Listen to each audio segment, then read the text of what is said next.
అనంత భక్తి సనాతన ధర్మ ఛానల్కి స్వాగతం.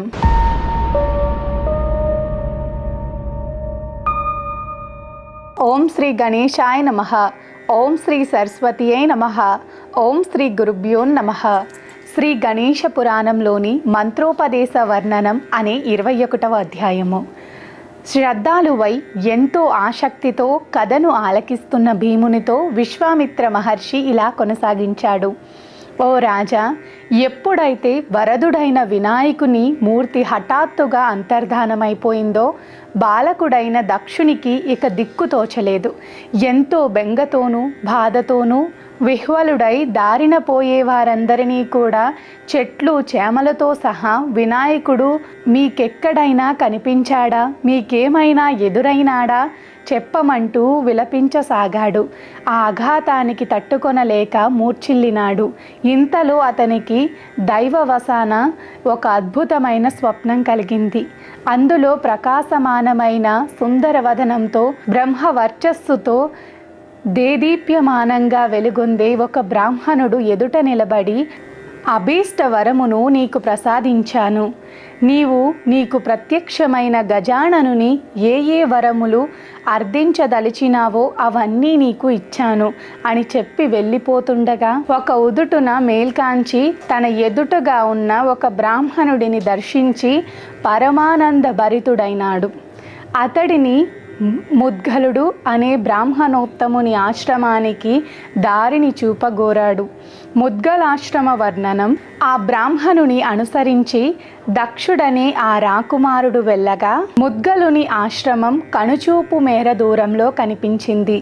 గజాననుని భక్తులలో శ్రేష్ఠుడైన వాడు, అనేక శిష్యులచే ఆశ్రయించబడినవాడు, అన్ని జీవుల పట్ల కరుణ ఉట్టిపడుతూ అభయాన్ని ప్రసాదించినవాడు, వేదాంగములలో దిట్టయై సర్వశాస్త్రములలో పరినీషుడైనవాడు, యోగంలో అనేక సిద్ధులను తనకు ఆభరణములుగా ధరించినవాడు అయిన ఆ ముద్గుల మహర్షి ఆశ్రమం ఎలా ఉన్నదంటే ఎంతో రమణీయమైన ప్రకృతితో శోభిల్లుతూ అనేక రకరకాలైన ఫలపుష్ప వృక్షాలతోనూ అనేక ఆశ్చర్యకరమైన వస్తువులతోనూ నిండి అది యక్షుల ప్రభువైన కుబేరుని రాజధాని అలకాపురిని మురిపించేదిగా ఉంది. దేవతల రాజైన ఇంద్రుని నందన ఉద్యానవనాన్ని తలదన్నేదిగాను అత్యంత శోభాయమానంగా వెలుగుతున్నది. ఆ ఆశ్రమంలో రత్నాలతో పొదగబడిన స్వర్ణ వినాయకుడిని అర్చిస్తున్న ముద్గులుణ్ణి దర్శించాడు. ఆ వినాయకమూర్తి 4 హస్తాలను 3 నేత్రాలతో అనేకములైన అలంకారములతో ప్రకాశిస్తున్నది. అటువంటి దివ్యమంగళమైన వినాయకుని మూర్తిని అత్యంత శ్రద్ధాభక్తులతో షోడశోపచారములతోనూ ఆ ముద్గుల మహర్షి అర్చించసాగాడు. అలా దేవతార్చనలో మగ్నుడైన ముద్గులుడి సన్నిధికి వెళ్ళి భక్తి ప్రవత్తులతో సాష్టాంగ నమస్కారం చేసి అందువల్ల కలిగిన భావోద్వేగానికి ఆనంద బాష్పాలను వర్చిస్తూ వినమ్రుడై నిలుచున్నాడు.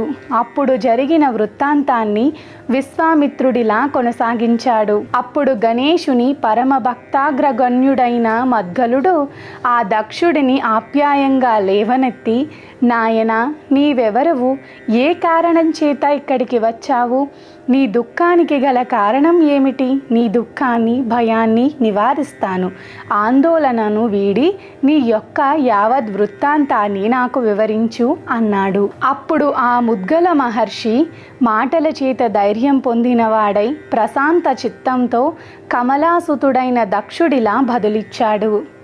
ఓ మహాత్మా, కర్ణాటక దేశంలోని భానునగరానికి రాజైన వల్లభుడు నాకు తండ్రి.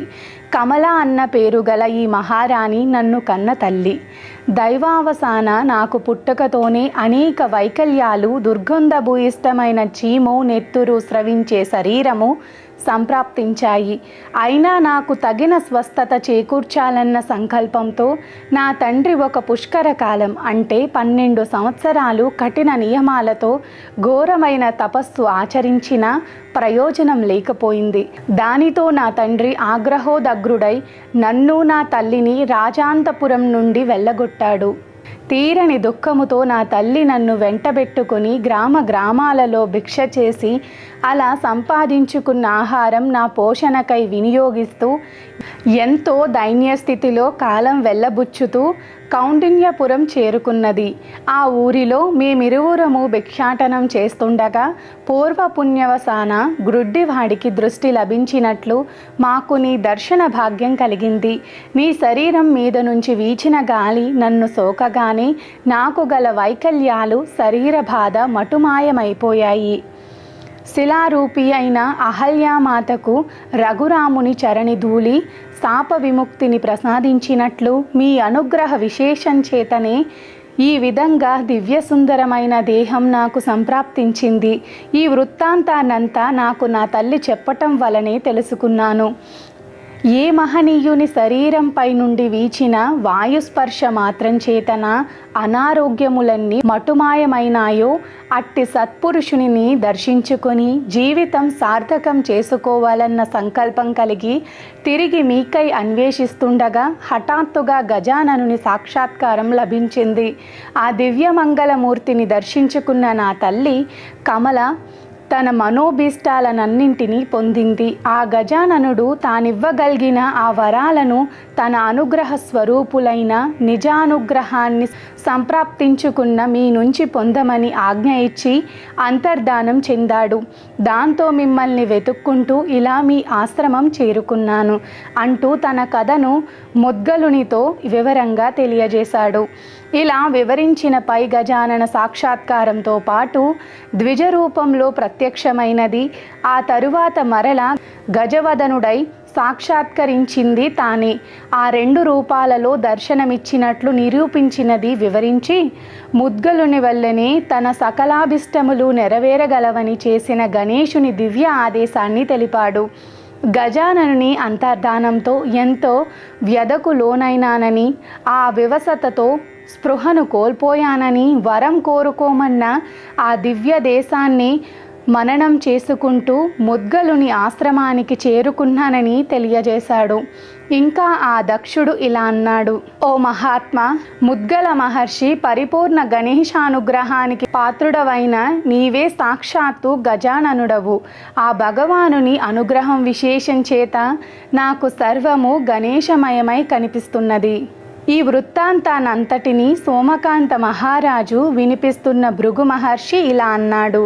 భక్తిపూరితాలైన దక్షుని యొక్క వచనాలను విని ముద్గల మహర్షి ఇలా అన్నాడు: నాయన, నీవు ఎంతో అదృష్టశాలివి. నీకు గల అనన్య భక్తి వల్లనే నీకు పైరితిలో గజాననుగ్రహం సంప్రాప్తించింది. ఆ దేవదేవుడు కేవలం నిర్మలమైన భక్తి చేతనే ప్రసన్నుడవుతాడు. అంతేగాని డాంబికంగాను ప్రదర్శనాత్మకంగా ఎంతకాలం తపస్సు చేసినా నిష్ఫలమవుతుంది. భగవద్ దర్శనానికై తీరని ఆర్తి తపన కలిగినప్పుడు, వీటికి భగవత్ అనుగ్రహము తోడైనప్పుడే భగవద్ దర్శనం సంప్రాప్తిస్తుంది. ఆ కరుణాలవలుడు 3 లోకాలకు భర్త, త్రిగుణాలకు అధిష్టాత, త్రిమూర్తులకు వారి వారి ఉపాధులను తానే కల్పిస్తున్నాడు. పంచభూతములకు, పంచతన్మాత్రాలకు, ఇంద్రియ మనోబుద్ధుల కన్నా అతడు అతీతుడైనవాడు.